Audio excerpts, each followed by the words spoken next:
Ichigo is a human, Soul Reaper, Fullbringer, Hollow, and a Quincy. But what if I told you Ichigo was also meant to be the Soul King? Bro, are you serious right now, bro?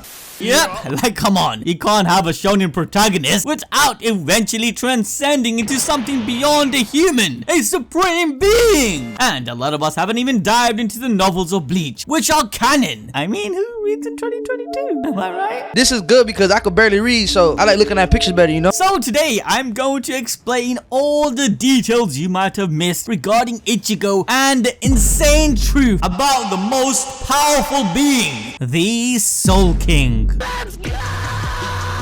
To understand who and what this supreme being is, we have to turn back time to millions of years before the current events of the story. Millions of years ago, the world we know today didn't even exist. Like, the current world of Bleach is made up of 3 different main realms: the realm of the living, Soul Society, and lastly, Hueco. These realms represents one stage in the cycle of life, balancing each other out. The existence of this very balance is why the Soul Reapers even exist to this day. Hence why they refer to themselves as balances thousands of years ago. Their job is to make sure that nothing upsets the balance of the 3 realms, preventing its collapse into themselves. But as I said, the world was not always like this. We're talking eons back. The Soul King originally came from a time before any boundaries even existed. It was all just one seamless realm where life and death were one and the same. A world of nothing but chaos where regress and progress happened at random. It took over 100 million years for the world to even become remotely stable. But then the Hollows emerged in this world and started feasting on the human inhabitants, disrupting the circulation of souls and giving birth to the first Menos. This was a dark time with no sanctuary for humans to live in peace, no soul society that spirits of the dead could pass on to, and nor was there a Hueco so that the Hollows would not need to impede on the territories of the humans. Just think of a place where all stages of beings are clustered together. Naturally, the strong would devour the weak. However, this stagnation of the world gave rise to a man who would fight the Hollows for the sake of those who originally inhabited the world. And this man was none other than the Soul King himself, the progenitor of all human souls, who can wield spiritual powers, which means he is the forefather of the Quincy's, the Soul Reapers, and the Fullbringers. I'm talking about 99% of the characters you know from Bleach. Basically, he's their great granddaddy.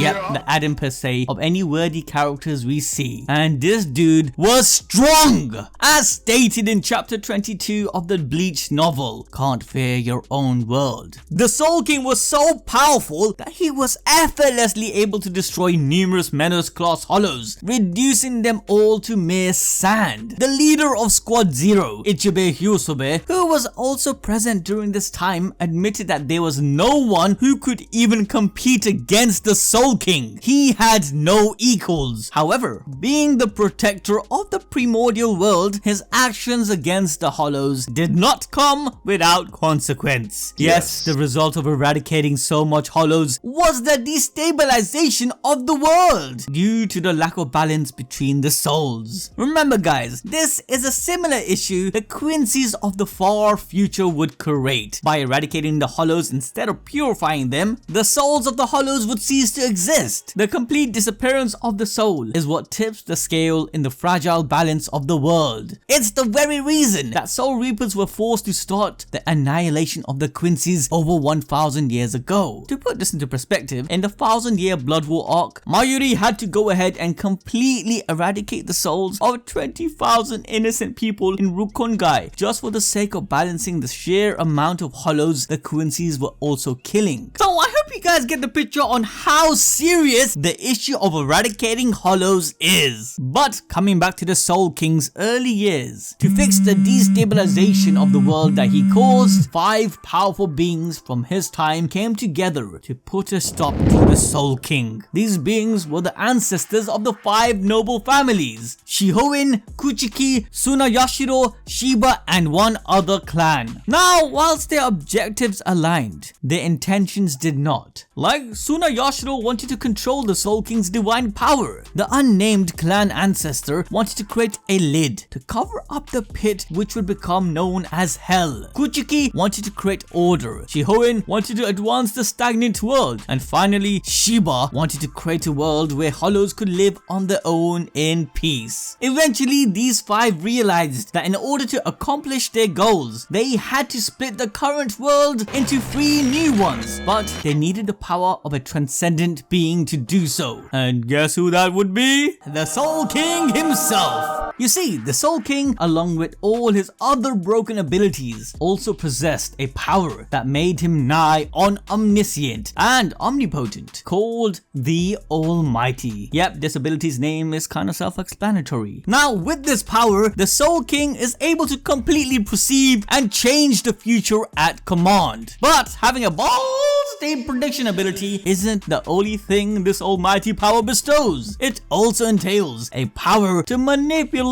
the boundaries of the world itself. So you guys should kind of guess what happens. Yep, they obviously subjugate the Soul King, all in order to use his powers. Whilst Shiba initially tried to convince the others to find another way, they nonetheless bounded the Soul King and sealed him inside a crystal. Then, using the Soul King's almighty powers as a keystone, the world was split, life and death were separated, and the cycle of souls began. Yes, my guy, the Soul King was OP. He's basically the Kami of this Bleach world. From this partition, 3 new main realms were made, the ones which we are familiar with today, the realm of the living, Soul Society, and Hyukomondo. This, however, was not an easy task to take upon, as the Soul King would be sealed in an agonizing state, suspended between life and death for millions and millions of years. No one really knows why the Soul King didn't resist at all, and consequently became the entity holding the balance of the world together. Yeah, let's be real, if the Soul King wanted to, he could have slapped all of these nobles up in a matter of seconds. But he didn't, though the reason for compliance could have been due to his broken balls, the prediction power of the Almighty, and with what he saw in the far future. Mind you, this power of the Almighty was also passed down to his son. Yuhaba also wielded it in the 1000-year Blood War arc, but wasn't shown to extend his foresight too far, showcasing the levels the Soul King was at. But my man was suffering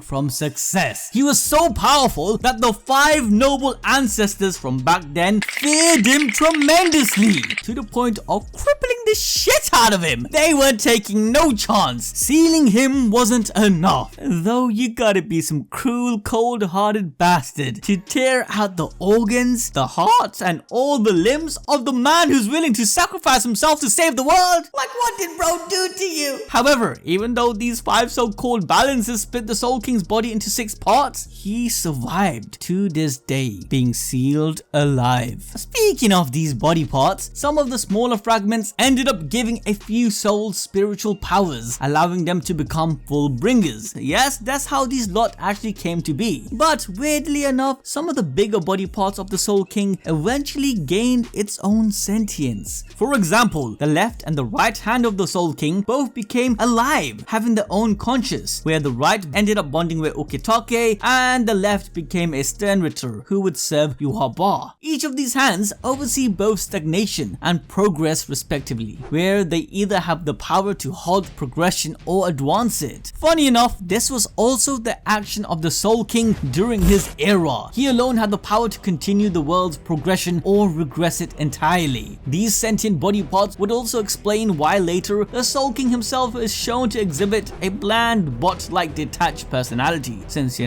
literally detached it amongst his appendages. But also, you can't really blame him, he's been in captivity for such a long time. Anyways, let's talk about his hands in further detail. Starting with his right hand, Mimihage. It gained his own sentience and would eventually come to inhabit the outskirts of eastern Rukongai. There, Mimihage would come to be worshipped as a deity. This was because it is after all a part of the Soul King, sharing some of his insane abilities. Mimihage is immune to all sorts of precognitive abilities like the Almighty, meaning that not even Yuhaba can do anything against it. On top of that, Mimihage is also able to use the Almighty, yes, meaning it has access to state prediction. Another power that Mimi Hagi can wield is the ability to manipulate and create shadows. But the most important power it has is the governance over stagnation. Mimi Hagi can stop things from developing or changing into a new state, being kept in perpetuity for as long as Mimi Hagi decides. Basically, it's freezing things in time, okay? With this ability, Mimi Hagi was able to extend the life of Jushiro Ukitake, who was suffering from a severe lung disease at the age of 3. His parents brought him to the shrine of Mimi Hagi. In exchange for taking his lungs, Mimi Hagi paused the flow of time, delaying the inevitable and making it so that Ukitake could live a relatively normal life. Now, due to this unique relationship he built with Mimi Hagi, Ukitake is able to perform a ritual to sacrifice the rest of his body and life to temporarily become a vessel for Mimi Hagi. This was in fact used to temporarily stabilize the Soul King after it had been sliced in half, but I'll get to that more in a bit later on. Now, the counterpart to Mimi Hagi is Pernida Prangas, the left hand of the Soul King. Anyways, Pernida is the hand that governs progress as the opposite to Mimi Hagi. This power means that it can accelerate the evolution or change of something as it pleases. This ability is used by Pernida to be able to adapt in various combat situations, and the amount of different abilities it can stem is insane. For example, when Pernida shoots its own freaking nerves out of itself, connecting to things around it, it can absorb all kinds of information. With this, it's able to consume any organic mass and information to further its own evolution, as seen with its fight against Mayuri. It even was able to evolve itself to the power level of Kenpachi himself, and then was able to replicate some of the aspect of Mayuri's modified Bankai. The power of evolution is actually mad. Pernida started off with no personality, but after absorbing enough information to evolve, it began to learn how to talk. This ability to rapidly adapt and evolve also means that Pernida has complete control over its own anatomy, meaning it can freely manipulate its own arm or body to do whatever it wants. For example, if a part of Pernida's body is removed, it can make that part into a clone, which can regrow into a full body again. All of the clones are also able to use the same powers, including one called compulsory. This ability boils down to being able to completely control the anatomy of others as long as it's able to inject them with its nerves. With this, Pernida can control the movements of others despite how powerful they may be, and even shred their body apart. Additionally, it can warp the bodies of those affected by its powers, like it did with Yorichi and Zaraki Kenpachi. And there's still more to this ability. It can even manipulate inorganic structures with the help of its nerves, bending them to its will. Pernida used this ability to create giant arms and hands to attack with. Now, aside from all of its OP abilities, there's something to note.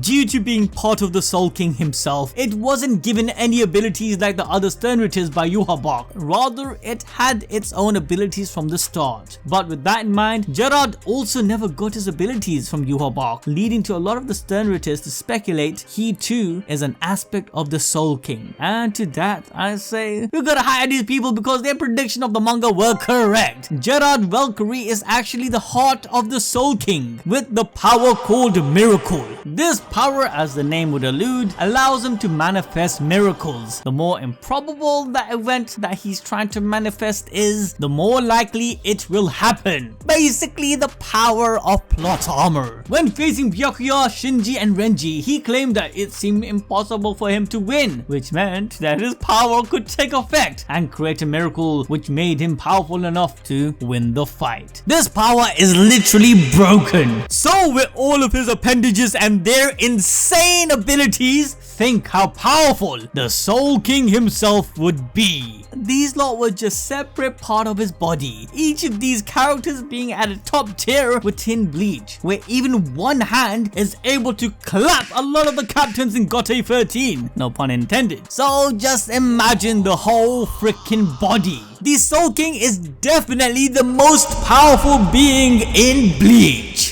So now you know that not just the man himself, but even his body parts are kind of freaky. But wait till you hear about his dear son, Yuhaba. Yuhaba's whole goal in the 1000-Year Blood War arc is to have a little reunion with his father and kill him. Yeah. Kinda sucks to be the Soul King. I guess nobody loves you either. You know you're holding the world together, but all they want to do is kill you. Yuhabak's intentions behind killing his father was to put an end to the current cycle of life and bring into existence a world where there is no fear of death. Essentially, Yuhabak wanted to blur the boundary between life and death itself. However, this wasn't as easy as just a walk in the park, given the Soul King's importance. There is no way that the Soul Society could leave him unprotected. In fact, seeing how he is literally the god who is sustaining everything, he was held in the highest position in Soul Society. That is where Squad 0, the Royal Guards, are. This squad has 5 members, each being distinguished as a pioneer and innovating the way Soul Reapers operate. For example, Uetsu Nimaiya is the one who created the existence of Zanpakutos themselves. Although he looks very young, he has to be at least around Yamamoto's age since Yamamoto wielded a Zanpakuto from a young age. So what's keeping this man so young? I want what he has. Well, this is all thanks to a power called the Oken. And Oken is the bones of the Royal Guard, modified by the power of the Soul King himself. This gives all the Royal Squad members enhanced bones but also agelessness, which explains how Uetsu hasn't aged despite being around like probably more than 2,000 years old. Or how even Ichibei has been able to protect the Soul King for over 1,000,000 years. Although it being just a tiny bit unethical to forge, an Oken can be forged with 100,000 souls and a concentrated spirit zone, with the current one being Karakura Town, the very same town that Ichigo grew up in. Since an Oken is the bones of the Royal Guard, this method literally creates one of the Royal Guard as new life, because this grants them a connection to the Reimyaku, aka the ley lines to the Royal Palace. Each one of the realms has this energy permeating them, and it differs from realm to realm. The Royal Guard are all connected to the Soul King's palace's ley line. This means that as long as the palace still exists and someone calls out their name, they can be revived from the dead. This power also is proof of their right to enter the Soul King's palace. But these job perks aside, the Squad Zero's primary duty is to protect the Soul King from the likes of Yuhaba. Undoubtedly, they are the final line of defense for Soul Society, being even stronger than all of the Gotei 13 put together. Let alone Yuhaba, not even any of his lackeys could have made their way past Squad 0. Yeah, that didn't go well at all. So this Shutsafo is Yuhabak's personal guard, and they got obliterated. Anyway, Yuhabak made his way to the royal palace after a few days of the Soul King's reawakening to kill his father, slaughtering many of his vassals and subjects. And the real final line of defense, our protagonist Ichigo, arrived at the scene too late. The Soul King had already been stabbed in the chest by Yuhabak, and when Ichigo tries to take out the sword to save him, something strange happens. The Blood Vene technique takes over Ichigo, and he ends up slicing the Soul King himself. Naturally, this shocks Ichigo, as Yuhabak explains that the Quincy blood within him could not tolerate the existence of the Soul King. So in an insane way, Ichigo himself dealt the final blow that killed the god. Holy shit! So with the Soul King's death, the world was on the cusp of destruction by collapsing into itself. Yuhabak's ideal world of no death was a dangerous idea, and his plan had to be stopped in any way possible. It's a shonen, bro. The main character needs to beat the bad guy. Come on. Wait, this situation was exactly like the primordial world where someone had to become the stand-in balancer of this world. And once again, someone volunteered. Jushiro Ukitake. Ukitake decided to sacrifice his own life to stabilize the existence of the Soul King using Mimihagi, the right hand of the Soul King. What's interesting about Mimihagi is that Yuhabak is perplexed at the fact that the hand of the Soul King would help the Soul Reapers, asking if the Soul King had grown an attachment to the Soul Reapers after all these years of protecting them. But he then lands on the conclusion that the will of the Soul King no longer is within his own arm. Remember, as we stated earlier, both arms of the soul manifested their own will and personality. However, this brings the question, why did Yuhabak make the conclusion conclusion that his father, the Soul King's will is to perish. Well, if you take the fact that he has been living in an agonizing existence of neither life nor death for millions of years into account, then perhaps him willing to die doesn't seem so strange. Immortality, or rather, such an extended life, is more of a curse than anything else, and no sentient being would want to live such a life. At the end of the day, it was the Soul Reapers who had once sealed the Soul King and out of their own envy had ripped apart his body while he was still alive. So the Soul King definitely hated the Soul Reapers. Coupled as well with the fact that the Soul King wants the Quincy's to succeed in killing him is further supported when the Soul King lets out a torrent of his spiritual power. This attack exclusively aimed for the Soul Reapers, ignoring the Quincy's, confirming that the deity at the center of Soul Society seems to hate the very people worshipping him. Despite being someone who originally killed Hollows for the sake of his people and even sacrificed himself for the world, the millions of years of agonizing pain may have changed him, even if he foresaw how excruciating his sacrifice would be. A vision is one thing, but experiencing it is a whole different ballgame. The relationship between the Soul King and Soul Society really shows how messed up its history truly is. It's just as Yuhaba said, Soul Society has always been vicious. The position the Soul King was pushed into was a responsibility no one should bear. And what's worse is the fact that your boy Ichigo may have suffered the same fate. What the f- You heard that right. According to the Can't Fear Your Own World novels, if the Soul King had died, then Ichibei was ready to sacrifice Ichigo and make him the new Soul King just so that the three realms can continue to exist in balance. Ichigo is the only being that we know of in the series that shares a family tree across all of the Soul King's descendants. Besides his absurd spiritual power, he has always stood out throughout the series, but the fact that Ichigo could become a Soul King should speak to his potential, but it's also terrifying to consider the type of fate he would have to endure. However, luckily for Ichigo in the end, the person who would have to bear this agonizing fate would be none other than Yuhaba. He was the sacrificial lamb. The Soul King, along with all of his main body parts, was then absorbed by Yuhaba completely. After Ichigo defeats Yuha, the Squad Zero members would step in to cut off all of his limbs, and afterwards place the main body in the same seal that the Soul King was in to stabilize the world once more. If you enjoyed this, then check out our video on how busted Kenpachi actually is. This man is beyond broken, absurdly broken. Like, there isn't a word to express how broken this dude actually is.